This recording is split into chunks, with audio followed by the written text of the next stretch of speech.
Bien, bonsoir à toutes et à tous. Je vais essayer donc d'aller vite et de pas trop empiéter sur le temps. Merci Nathalie pour l'invitation et je suis ravi de pouvoir partager l'expérience du projet Restore Lag avec vous aujourd'hui. Alors d'abord, en préambule, veuillez d'abord m'excuser parce que suite à l'année que nous venons de passer, les résultats que j'aurais aimé vous présenter ne sont pas à la hauteur de mes espérances. Et je vais donc plutôt m'attacher à la fois vous resituer le cadre des questionnements et vous apporter un certain nombre de résultats acquis, mais pas les derniers et les plus chauds,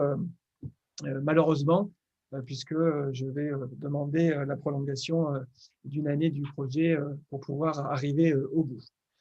Donc, le projet s'appelle Restore Lag et interroge un certain nombre de phénomènes, dont le premier d'entre eux, la restauration écologique des espaces lagunaires. Il se focalise sur deux éléments. On regarde la littérature,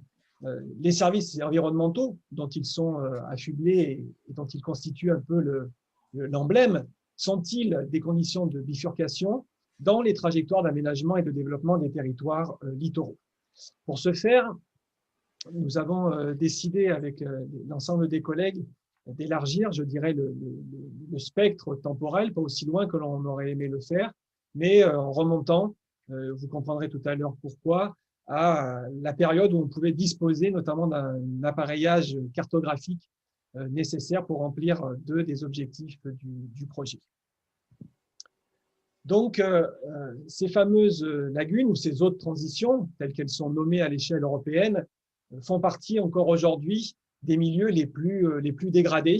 Et lorsque nous avons réfléchi à la problématique de ce projet, nous nous sommes interrogés sur, finalement, malgré tout ce que l'on peut voir en Languedoc-Roussillon depuis les années 2000 et même un petit peu avant, sur les efforts qui sont mis en place pour restaurer cette fameuse qualité de ces milieux, existerait-il une fatalité, une espèce de malédiction des lagunes, comme il existe dans la littérature sur la malédiction des ressources? Et est-ce que ces eaux de transition seraient-elles vouées ad vitam aeternam à plonger, je dirais, dans les basses catégories de la nomenclature européenne? Quand on regarde un petit peu, faire un tour d'un point de vue opérationnel sur les connaissances mises en œuvre, on peut s'apercevoir finalement, toute proportion gardée, et je relativise mes propos, que finalement la connaissance, je dirais, du système complexe que constituent les espaces lagunaires sont finalement des connaissances qui sont relativement assez récentes, hein, puisque vous voyez de manière assez régulière et sur la courte période des documents, notamment fournis par l'Agence de l'eau, ou d'autres documents issus de travaux scientifiques qui montrent qu'effectivement, ces bilans de connaissances sont non seulement relativement jeunes, mais aussi parfois assez partiels, parcellaires, et il manque grandement de mise en perspective générale.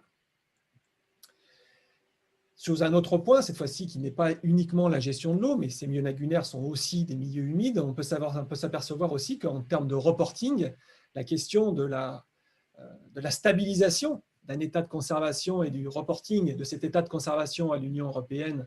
sur la fameuse catégorie 1152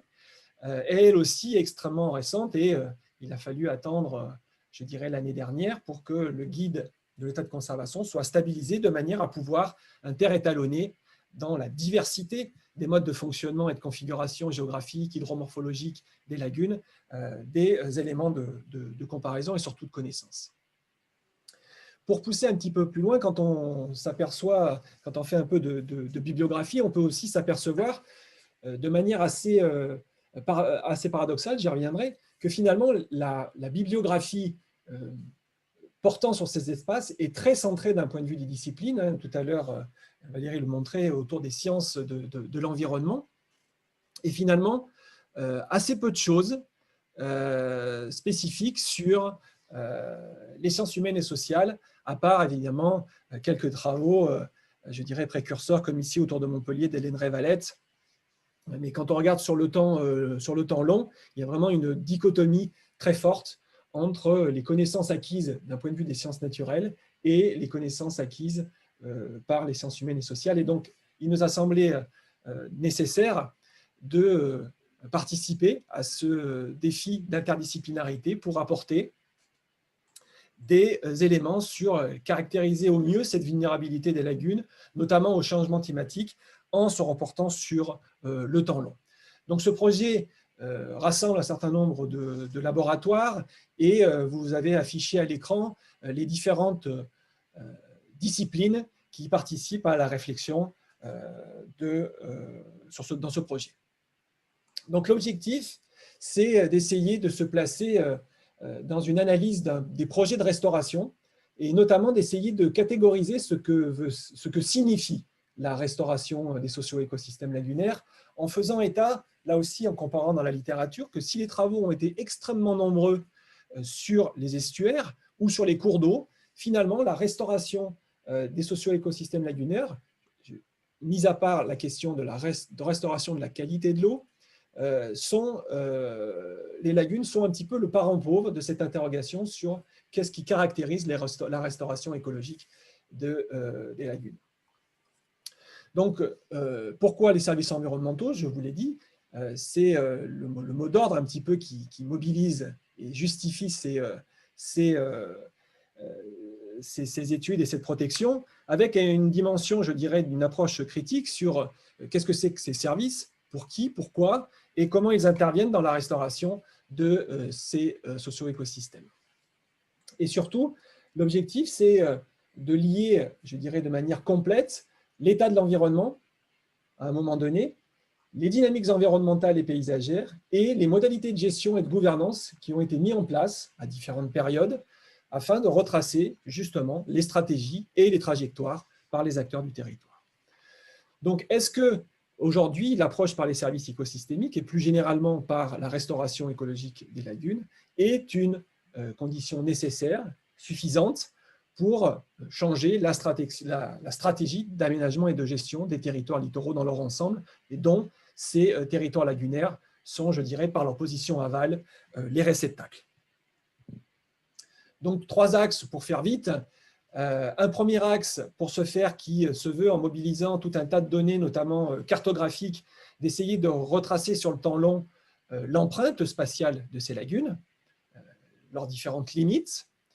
identifier aussi les différents types d'usages, les différents modes d'occupation et d'utilisation du sol, les différents états caractéristiques d'un point de vue historique, et surtout comment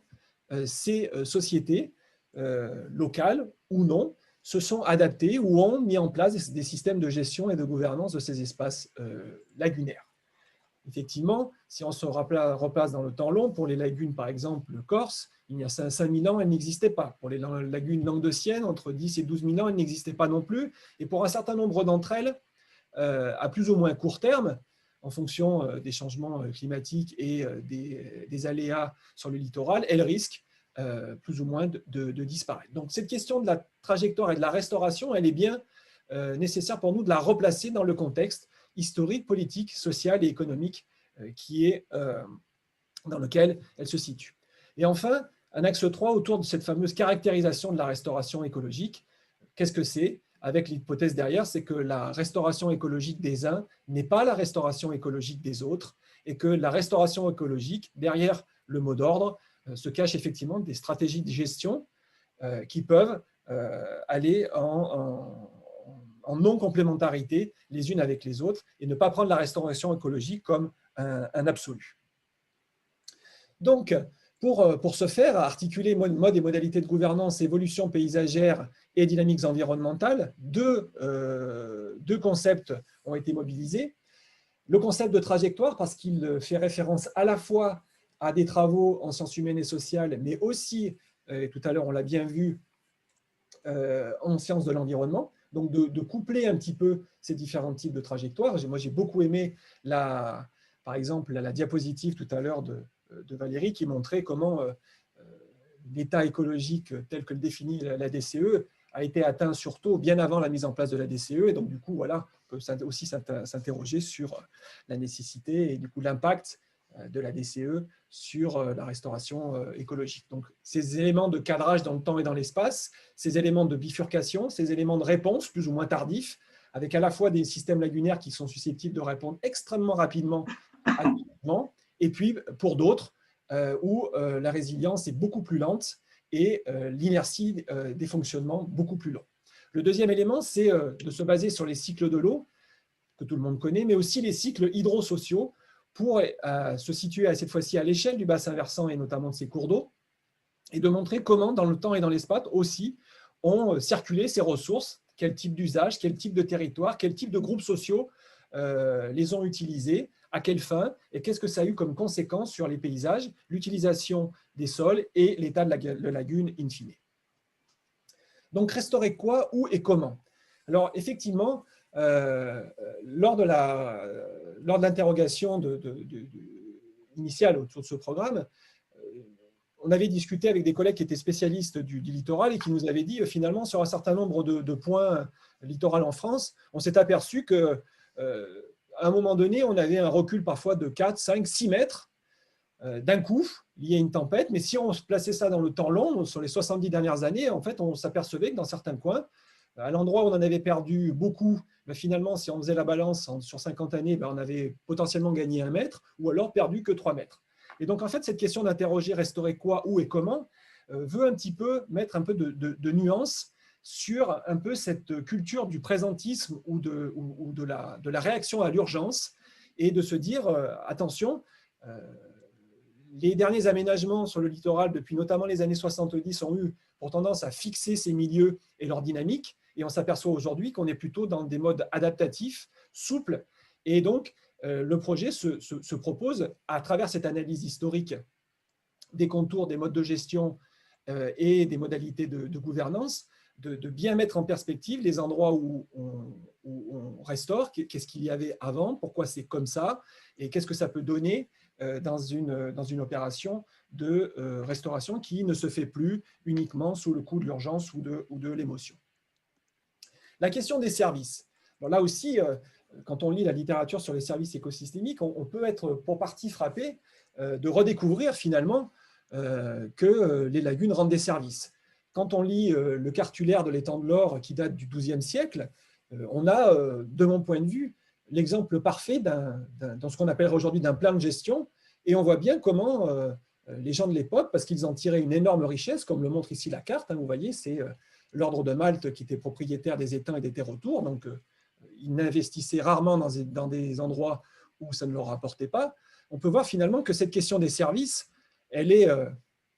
certes actuelle avec son nom aujourd'hui, services écosystémiques ou services environnementaux, mais que dans toute l'histoire de la gestion des lagunes, depuis le XIIe, mais aussi le XVIIe, le XVIIIe, etc., on trouve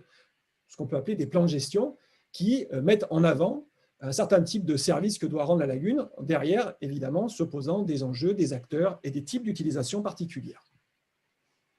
Alors, afin de mettre en perspective les apports, je dirais, de ce croisement entre les sciences de la nature, les sciences de l'environnement et les sciences humaines et sociales, on peut arriver à ce type de graphique et de frises dont on a déjà parlé, des frises chronosystémiques qui permettent de mettre en relation les éléments les uns avec les autres, à la fois d'un point de vue diachronique, mais aussi par type de phénomènes, et de regarder notamment les temps de réponse, ou alors les conséquences, les temps de mise en œuvre d'une politique, les modalités de sa mise en œuvre, avec quel type d'outils, quel type d'acteurs, etc., etc. D'autres éléments que l'on trouve effectivement aussi d'un point de vue spatial, c'est la mise en relation, je dirais, une tentative de moins systématique de mettre en évidence les liens d'un point de vue d'utilisation et de l'occupation du sol et des dynamiques hydrologiques entre le bassin versant, les zones humides et la lagune, avec un certain nombre d'éléments mesurés, et notamment ici tous les apports des travaux des collègues de Corse sur l'hydrologie et la recherche d'un certain nombre de marqueurs qui permettent de dater les modalités de mise en culture des sols. Ce projet, je l'ai dit, mais rapidement, s'appuie sur une démarche comparatiste, puisque l'étang de l'Or, l'étang de Bigoul et encore c'est la zone des Palavasiens sont étudiés sous cet angle. Et on peut effectivement s'apercevoir que la prise de connaissance, je dirais, tridimensionnelle, et en incluant aussi les eaux souterraines, pas simplement les eaux de nappe de surface, mais aussi l'écoulement des eaux souterraines, pour des systèmes qui, pour bon nombre d'entre eux, correspondent à une zone, je dirais, d'ombre, hein, puisque cette question de la connaissance des eaux souterraines et de leur interaction avec les milieux lagunaires sont relativement souvent pas connus, comme le montrent les travaux de Mélanie Rostat soutenus récemment. D'un point de vue territorial, si on regarde la question des trajectoires, on pourrait se dire effectivement aujourd'hui que gestion de l'eau, gestion des milieux, gestion des inondations, approche globale, c'est quelque chose je dirais de normal. Or, si l'on regarde et l'on compare les différents types de bassins versants lagunaires de l'ex-région Languedoc-Roussillon, on peut s'apercevoir que la prise en compte politique, la mise en instrument politique de ces problématiques diffère totalement d'un bassin versant à l'autre, et encore plus quand ces deux bassins versants sont connexes et ces lagunes interconnectées comme l'étang de l'Or et l'étang des Palavasiens, où on voit finalement que la question de l'inondation dans un côté et celle plutôt de l'approche biodiversité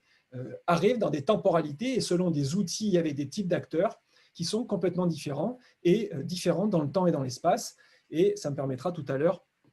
de faire le lien avec la problématique de la mise en œuvre de GEMAPI sur ces territoires. Bien évidemment, la place des complexes lagunaires dans le champ du développement territorial. Finalement, à quoi sert une lagune? Comment est-elle mobilisée? À quoi sert-elle?